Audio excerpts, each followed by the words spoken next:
इसके पूर्व हमारे 7 सत्र हो चुके हैं और यह अतिरिक्त सत्र इसलिए रखा है कि कुछ विषय बच गया था। हमने हिंदू धर्म का परिचय लेते समय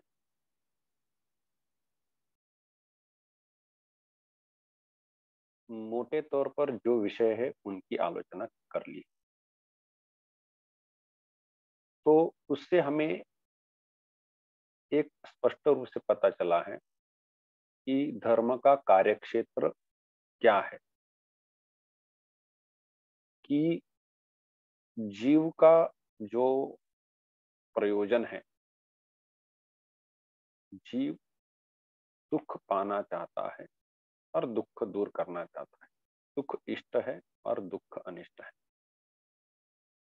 और इष्ट प्राप्ति और अनिष्ट परिहार के लिए जो उपाय है उनमें से जो अलौकिक उपाय है उनको बताने के लिए धर्म आया है।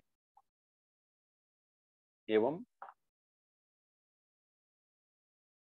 जो सुख है वो दो प्रकार का है। एक तो कर्म करिए पुण्य मिलेगा, मतलब सत्कर्म करिए पुण्य मिलेगा, आगे चल करके सुख मिलेगा। जितना सत्कर्म उतना पुण्य उतना सुख।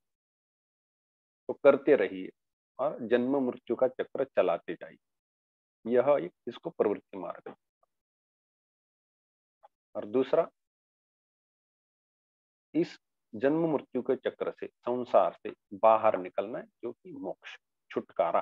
कहां से छुटकारा? तो कर्म रूप जो बंधन है वहां से छुटकारा मोक्ष है।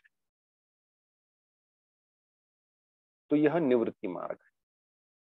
और निवृत्ति मार्ग इसलिए कि जीव का स्वरूप ही सत चित आनंद स्वरूप है, नित्य है, आदि, जिसका वर्णन हमने किया है। तो जीव तो स्वतः वस्तुतः दिव्य है, आनंद स्वरूप है, फिर भी भ्रमवश अपने को शरीर इत्यादि मान करके जन्म मृत्यु के चक्र में घूमता फिरता, कर्म जितना करेगा उतना ही पुण्य उतना ही सुख पाता रहेगा, और अपना जो सुख स्वरूप है उसको भूल गया है। यदि अपने स्वरूप को पहचान लेगा तो आनंद में स्थित रहेगा। अपना स्वरूप ही है, उसको कहीं से सुख पाने की आवश्यकता नहीं है, दुख तो स्वरूप का है ही नहीं।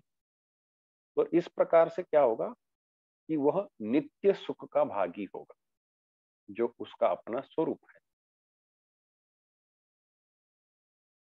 तो इसलिए सुख, नित्य सुख और अनित्य सुख, अनित्य सुख जो कर्मों के द्वारा उत्पन्न होगा और वो जन्म मृत्यु के संसार के द्वारा चलाना होगा, और नित्य सुख जो कि मोक्ष के द्वारा। इसलिए प्रवृत्ति मार्ग निवृत्ति मार्ग दो बने हैं। और जो जीव की जो भावना है सुख पाने की, वो दो प्रकार से सामने रखी है। एक तो शरीर, अलग अलग शरीर धारण करे सुख पाए चलो, या फिर शरीरों को छोड़ दो, अपने आनंद स्वरूप में स्थित हो जाओ। मोटे तौर पर यह विषय हमें समझ में आया है। और इसी का वर्णन करते समय प्रमाणों की चर्चा, शास्त्र, ये वो विस्तार होते होते होते विराट वांग में बहुत बड़ा भूलभुलैया बन चुका है। लेकिन सबका सार इतना ही है। हमने एकदम आरंभ में वही किया था कि वैद्यकीय शास्त्र किस लिए, चिकित्सा शास्त्र किस लिए है। यदि रोग होता है तो आरोग्य स्थापन करने के लिए, रोग हटा हटा करके निरोग बनाने के लिए, या फिर रोग ही न हो, अर्थात निरोग स्थिति में शरीर को रखना है, इसलिए वैद्यकीय शास्त्र आया। लेकिन वैद्यकीय शास्त्र में कितना विस्तार हुआ है, रोगों की जानकारी, शरीर की जानकारी, औषधियों की जानकारी, उनके परिणाम, उसके दुष्परिणाम, ये वो कितना क्या हुआ है। लेकिन मुख्य प्रयोजन यही है। यदि ऐसे इस प्रयोजन को सिद्ध नहीं करता है तो ऐसा कोई विषय चिकित्सा शास्त्र सामने नहीं लाता है। वैसे हमने न्याय व्यवस्था के लिए भी देखा था। बिल्कुल उसी प्रकार धर्म का सार किसमें है? इष्ट प्राप्ति अनिष्ट परिहार के अलौकिक उपायों को बताने में। लौकिक उपाय भी होते हैं लेकिन उनमें दोष होते हैं, ऐकांतिक नहीं होते और आत्यंतिक नहीं होते, इसकी आलोचना हमने की। तो यह कुल मिलाकर के हमें पता चलता है यह सेक्टर है। अब हिंदू धर्म को यदि संक्षेप से बोलना है कि जैसे क्या माने तो हिंदू धर्म, हिंदू है, मैं हिंदू हूं, क्या माने तो मैं हिंदू, क्या क्या जैसे आप किसी मुस्लिम व्यक्ति को पूछते हो कि बताओ मुस्लिम, मुस्लिम मतलब क्या, मुस्लिम होना है तो क्या, वो स्पष्ट रूप से बोल देंगे कि भाई कुरान को मानना है, अल्लाह को मानना है, मोहम्मद लास्ट प्रोफेट है मानना है, और ये जैसे बोला है वैसे नमाज ये सब पढ़ो, ये जितना भी इस्लाम में बोला है वैसा आचरण करो, तो तुम्हें जन्नत नसीब होगी। बिल्कुल, ये संक्षेप में बोल देगा, और उसमें भी हो सकता है और भी कम शब्दों में बोलेगा कि ये वाले आयतें पढ़ लो या कलमा पढ़ लो तो तुम मुसलमान हो जाओ। संक्षेप में बोल देगा, उसको स्पष्टता। हिंदुओं को क्या है, सोच के देखिए। अब ये हमने क्योंकि 7 सत्र हो चुके हैं अब, तो ये स्पष्ट पता चला होगा कि हिंदू क्या कहना चाहता। तो हमारे सर्वप्रथम हिंदू धर्म कहां से पता चल रहा है, हिंदू धर्म हमें कहां से पता चलता है, तो वेदों से पता चलता है। और वेदों का अर्थ विस्तार से समझाने के लिए जो शास्त्र आए हैं, जिसको हम अष्टादश विद्यास्थान ऐसा नाम से जानते हैं, परंपरा है, पुराण पुराण के अनुसार ही ये नाम आया है। तो अष्टादश विद्यास्थान, और इस पर हिंदू धर्म निर्भर है। थोड़े बहुत शास्त्र इसके बाहर जाते होंगे, लेकिन मोटे तौर पर कम अधिक मात्रा में सिद्धांत के रूप से इसमें समावेश है। तो वेद और वेद के अनुकूल शास्त्र मानना, ये हिंदू धर्म का सर्वप्रथम क्वालिफिकेशन, ये एक सर्वप्रथम मान्यता, इसके आधार पर जानकारी मिली है। यदि इसको न माने तो ये जानकारी कहां से है आपके पास, ये प्रश्न उपस्थित होगा। इसीलिए सर्वप्रथम प्रमाण, कि वेद हमारे लिए प्रमाण है। प्रमाण है अर्थात यथार्थ ज्ञान, यथायथ ज्ञान, सत्य ज्ञान के साधन है। तो वेद हमारे लिए प्रमाण है, और वेद कहने से वेद और वेद के अनुकूल शास्त्र यह स्वतः ही आ जाएगा। ये पहली आवश्यकता है। क्या पता चला वहां से आपको, वहां से हमें पता चला कि जीव का वास्तविक स्वरूप दिव्य है। दिव्य है। कौन सा है वो, कैसा दिव्य है, कि नैनम छिन्दन्ति शस्त्राणि, नैनं दहति पावकः, न चैनं क्लेदयन्त्यापो न शोषयति मारुतः, अच्छेद्योऽयम् अदाह्योऽयम् अक्लेद्यो शुष्य एव च, नित्यः सर्वगतस्थाणुः अचलोऽयं सनातनः, इत्यादि। जो भी गीता में जैसे बोला है, इसकी हमने आलोचना की है कि वह सच्चिदानंद स्वरूप है, नित्य है, अनंत है, अद्वय है, आदि।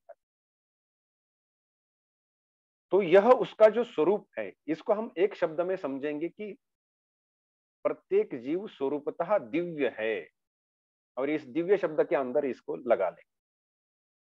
इसमें भारतीय संप्रदाय में जितने भी मतभेद है, सामान्यतः 2 मत दिखाई देते हैं हिंदू धर्म में। एक तो जीव का स्वरूप परमाणु है, और दूसरा विभू है।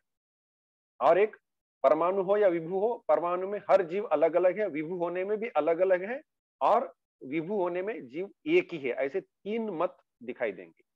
परमाणु है तो अलग अलग है, विभू है तो भी अलग अलग है, दूसरा मत। तीसरा मत, विभू है और अलग अलग जीव नहीं है, सभी जीव और ईश्वर एक ही है, ऐसा तीसरा मत। ऐसे 3 प्रधान मत हिंदू धर्म में दिखाई देते हैं।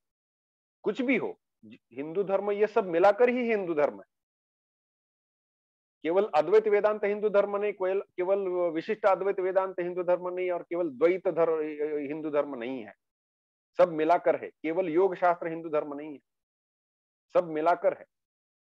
तो ये सभी मान्यताओं में एक स्पष्ट है कि जीव का स्वरूप दिव्य है, और जिस मान्यता को जैसा लेकर के चलना है वो चले, उसको परमाणु कहे, विभू कहे, एक कहे, अनेक कहे।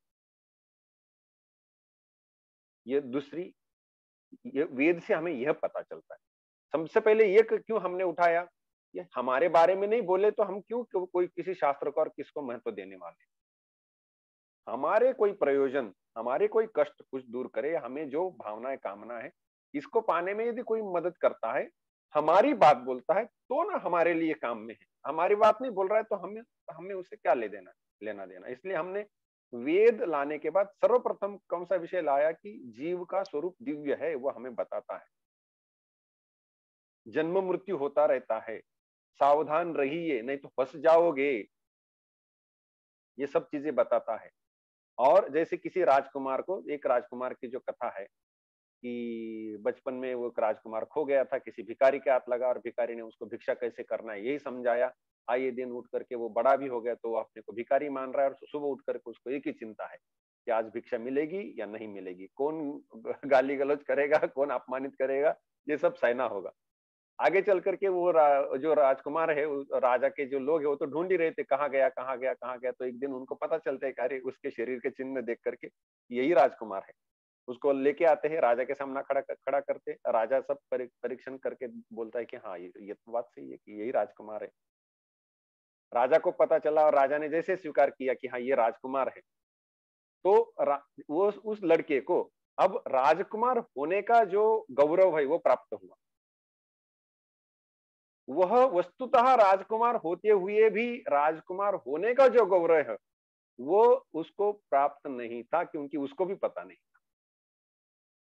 वैसे हम अपने आप को एक शरीर मान करके इस जन्म से मृत्यु तक सीमा के अंदर डाल करके उल्टे सीधे कमाधिक कर्म करके कितना सब परिश्रम करके थोड़ा बहुत सुख पाने का प्रयास करते हैं, और जन्म जन्मांतर में चूंकि जाना तो है ही, फिर भी उसकी कोई प्लानिंग नहीं करते हैं।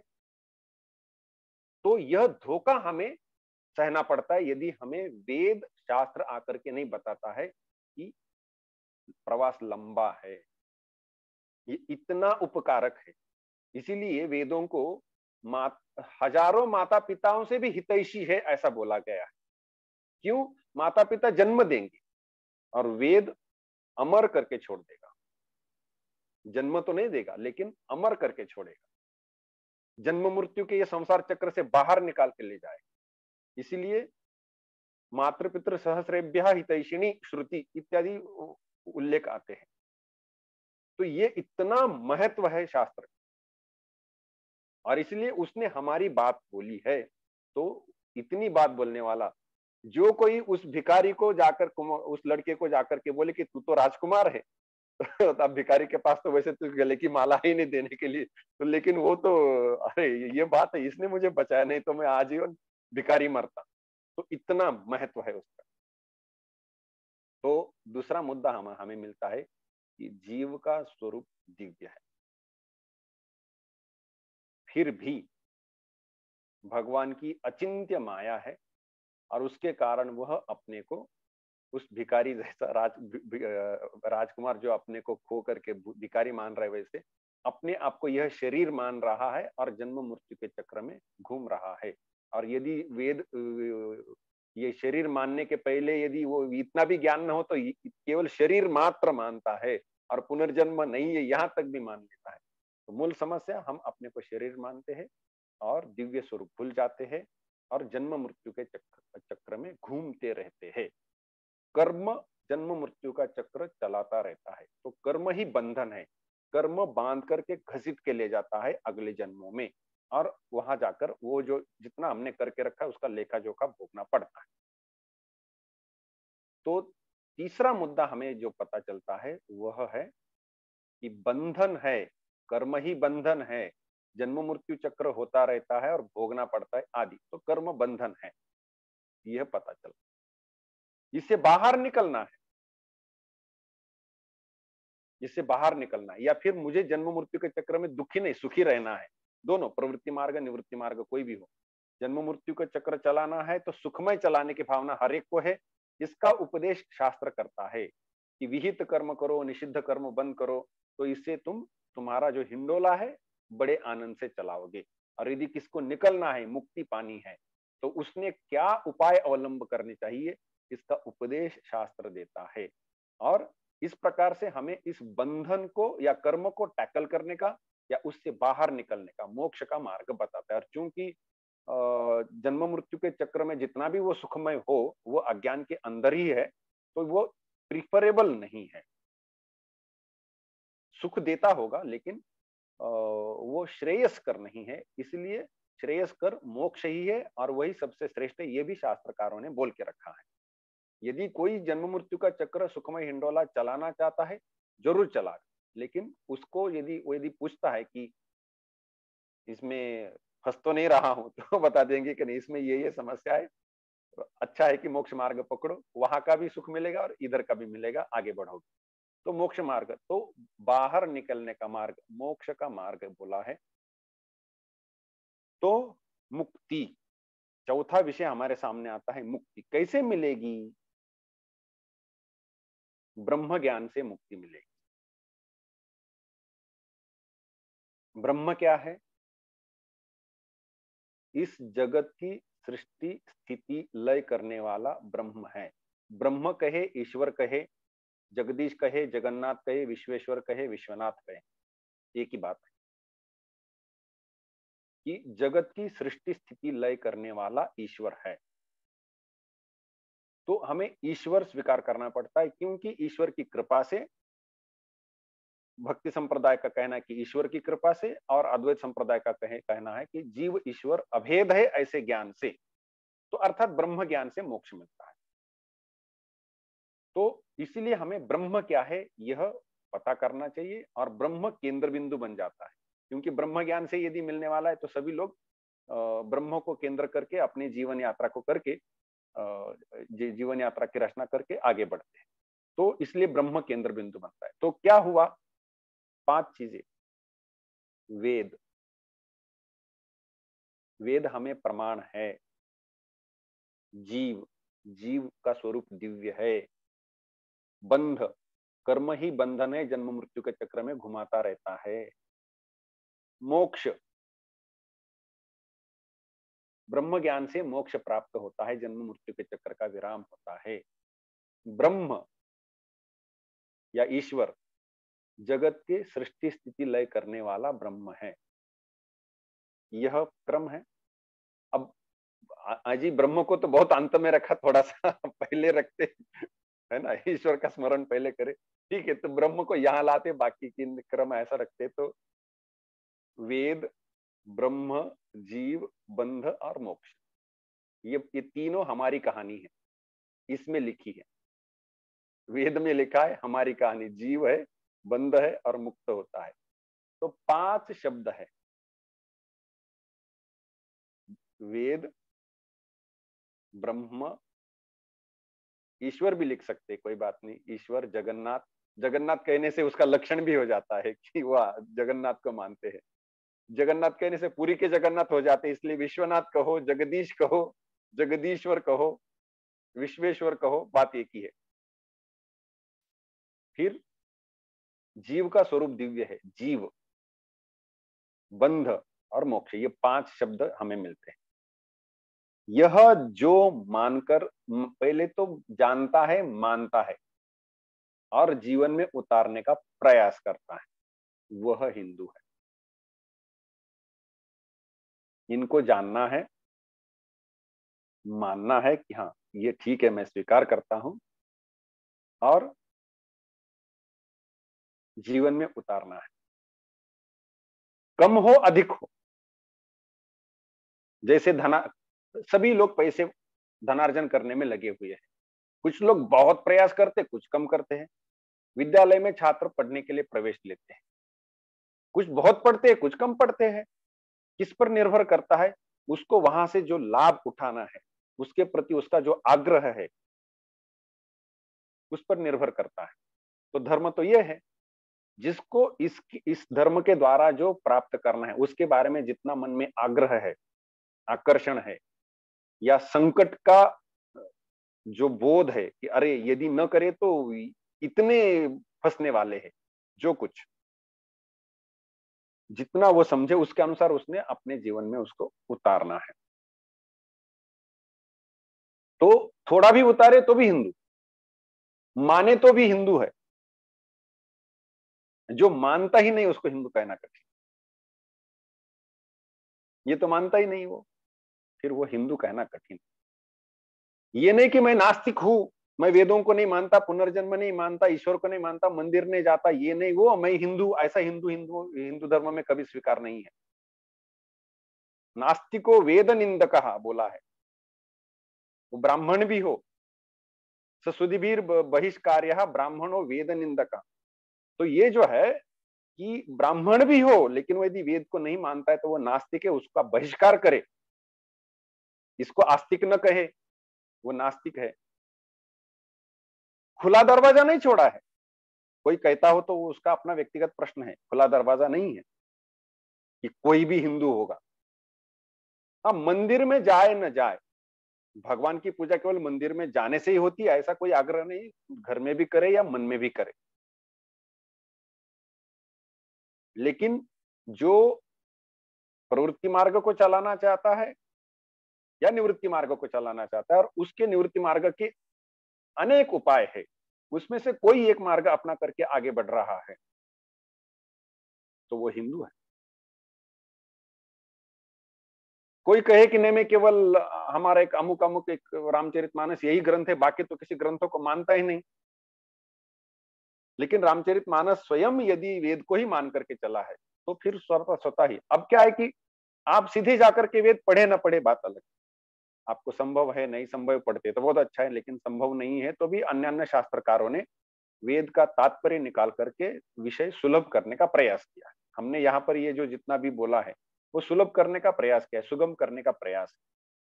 ऐसे शास्त्रकारों ने कई प्रयास किए हुए हैं जिससे कि लोगों को धर्म सीधा वेद न पढ़ करके भी पता भी चले और अपने जीवन में उतारने के लिए चीज मिले। क्या है कि वेद नहीं पढ़े तो कुछ नहीं होगा, तो फिर या फिर हमें पढ़ने नहीं दिया, ऐसी बात नहीं है। मुख्य मुद्दा यह है कि वेद पढ़े या ना पढ़े, मुख्य लक्ष्य क्या है? एक तो जन्म मृत्यु का चक्र हिंडोला चलाना है या मोक्ष मिलना है। यदि मोक्ष मिलने के लिए आपको पर्याप्त सामग्री या पर्याप्त ज्ञान सुविधा मार्ग उपदेश मिलता है तो काम हो गया। ये आग्रह क्यों कि मुझे वेद पढ़ने दिया ही नहीं, ऐसे आग्रह की कोई आवश्यकता नहीं। पढ़ते भी तो क्या करते, मोक्ष ही पाते। और वो यदि पुराण पढ़ करके, रामायण पढ़ के, महाभारत पढ़ के, स्मृति शास्त्र पढ़ के यदि होता है तो क्या समस्या है? तो मुख्य फल तो मिल ही रहा है, उसका जो मुख्य फल है वो जब तक मिल रहा है तो इन बाकी आक्षेपों का कोई मूल्य नहीं। नहीं मुझे वेद ही पढ़ना है, मोक्ष मिले न मिले तो उलझो उसमें और क्या करे तो उसका कोई स्थान नहीं। तो हम यहाँ पर हिंदू धर्म को बहुत कम शब्द में रखना है तो इस प्रकार से हम रख सकते हैं, क्योंकि इसी में ही सब कुछ बैठा हुआ है। मैं आपको स्वामी विवेकानंद जी का एक वाक्य बताता हूँ, एक परिच्छेद है। उन्होंने बोला है, each soul is potentially divine. हर जीव स्वरूपतः दिव्य है, potentially divine. The goal is to manifest the divinity within. लक्ष्य क्या है कि यह दिव्यता को अपने अंदर प्रकट करना है, अभिव्यक्त करना है। By controlling forces internal and external, अंदरूनी शक्ति और बाहरी शक्तियों को नियंत्रण करके ये करना है। कैसे करोगे? Do it either by work और वर्शिप और साइकिक कंट्रोल और नॉलेज, बाय वन और मोर और ऑल। तो do it either by work अर्थात कर्मयोग से, वर्शिप भक्ति योग से, साइकिक कंट्रोल राजयोग से और नॉलेज ज्ञान योग से। बाय वन और मोर और ऑल, किसी एक योग को अपनाओ या अनेकों को अपनाओ या सबको अपनाओ, जहां से जो जो उपादेय लेकर के आगे बढ़ो। एंड बी फ्री, और मुक्त हो जाओ। And be free, that is the whole of religion. इसमें सभी धर्म समाया हुआ है। इसमें मुक्त होने में। अगला और वाक्य है, books, temples, dogmas, doctrines are but secondary details. कोई ग्रंथ भी हो या मंदिर भी हो या तीर्थ भी हो या अनुष्ठान हो, कोई मत हो, मतांतर हो, डॉक्ट्रिन्स डॉगमास जो कुछ है, ये सब यदि पोषक है, इसको मदद करने वाले हैं तो ठीक है, नहीं तो इनका कोई महत्व नहीं। तो सार क्या निकला? Each soul is potentially divine. हर जीव दिव्य है और उसको मुक्त होना है। मुक्त हो जाओ, इसमें सभी धर्म समाया हुआ है। ये बहुत बढ़िया से एक वचन है जिससे हमें पता चलता है कि विवेकानंद जी को यदि हम पूछते कि धर्म का सार क्या है या सब सब धर्म किस में समाया हुआ है, तो that is the whole of religion. Be free, मुक्त हो जाओ, यहां से पता चलता है। ऐसे कई वचन हैं, केवल एक ही नहीं, लेकिन यह एक वचन होने से पता मिल जाता है। तो इस प्रकार से धर्म किसमें समाया हुआ? इसमें समाया हुआ है। बाकी और दूसरा यदि कोई तरीका हो इसको बोलने का, तो हम कहेंगे कि एक शब्द में यदि हिंदू धर्म का सार कहो तो मोक्ष, मुक्ति पाना ही हिंदू धर्म है, कर्म बंधन के पार चले जाना है, यही हिंदू धर्म है। एक शब्द में मोक्ष में बोल सकते हैं हम। यदि दो शब्द में लगाना है तो क्या करोगे? तो हम कहेंगे कि धर्म और ब्रह्म या मोक्ष। धर्म मार्ग पर चलो तो पुनर्जन्म चलता रहेगा, या तो बाहर निकलो तो मोक्ष मिलेगा। तो धर्म शास्त्र है, मोक्ष शास्त्र है, या धर्म शास्त्र है, ब्रह्म शास्त्र है। दो शब्दों में बोलना है तो धर्म और ब्रह्म या धर्म और मोक्ष। चार शब्दों में लेना है तो धर्म अर्थ काम मोक्ष, जो चार पुरुषार्थ बोले। क्योंकि धर्म अर्थ यह दोनों उपाय है, किसके? काम और मोक्ष। इन दोनों को ऐसे काम में लगाना है कि जिससे आपको यह पुरुषार्थ सिद्ध हो, यह उपाय है और यह लक्ष्य है। और यदि ये भी नहीं चाहिए तो इन दोनों को ऐसे काम में लगाओ कि मोक्ष मिल जाए। इनमें थोड़ा बहुत परिवर्तन करना हो कि मोक्ष मिल जाए। तो दो ही तो वैसे पुरुषार्थ है, फिर भी धर्म अर्थ काम मोक्ष जो है ये चार पुरुषार्थ है। चार शब्दों में कहना है पारंपरिक पद्धति से, तो इसमें ही सभी धर्म समाया हुआ है। और यदि थोड़ा सा इससे थोड़ा अस्पष्ट सा हो जाएगा, ये होगा वो होगा, व्याख्या लगेगी, तो फिर ऐसा करिए कि हम वेद को मानते हैं, जगदीश को मानते हैं, जीव को मानते हैं, बंधन है और मोक्ष है। ये पांच मानने वाला जो है वो हिंदू है। इस प्रकार से हम हिंदू को कम शब्दों में क्वालिफाई कर सकते कि ये हिंदू है। यहां तक हिंदू धर्म का जो संक्षेप मुझे बोलना था वो मैंने यहाँ पर आपके सामने रखा है। आधा घंटा ठीक है। हम इसके बाद जो और भी कोई विषयों की चर्चा करनी थी उसके ऊपर आते हैं, आपकी प्रतिक्रिया भी सुननी थी।